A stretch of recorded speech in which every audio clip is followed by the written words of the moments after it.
Here is how to install and configure the ACR PowerWatch voltage disturbance recorder using ACR event reader software and LIC 104 LightLink cable.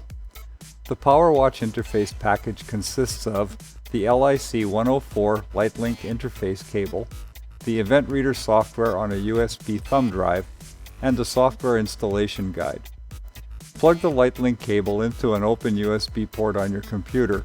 If your computer is connected to the internet, the drivers should automatically load from Windows updates. Confirm that the LightLink has installed correctly by checking in Device Manager on the computer. The cable should appear under ports COM and LPT with a COM port number assignment. Make note of this COM port number as it will be the one you will need to connect to the event reader software. The cable will also appear under Universal Serial Bus Controllers at the bottom of the list. Next, you will want to install the event reader software. Plug the USB thumb drive into an open USB port on your computer. Double-click the setup.exe file and the installation begins. Click Install on the next screen. The install completes and Event Reader opens up. To access the PowerWatch VDR, simply plug the unit into a standard wall receptacle. We are using a North American 120-volt model in this video. The unit's LED will turn on solid for about 8 to 16 seconds while the unit performs a polarity check on the hot and neutral lines to ensure the lines have not been reversed. Insert the LightLink cable into the recessed LED well in the case.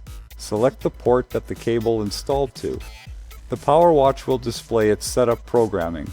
It will also show real-time hot to neutral, neutral to ground, and frequency readings, as well as show the number of events it has captured.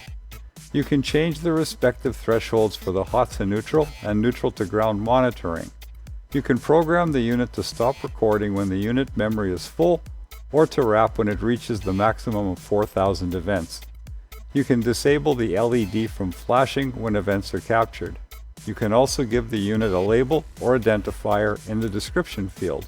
The default threshold settings are set fairly wide at the factory, and you may need to adjust these to get better resolution on voltage anomalies that you may wish to capture. Please visit acrdatasolutions.com for more information and videos. And don't forget to like and subscribe to our YouTube channel. Thanks for visiting ACR Systems.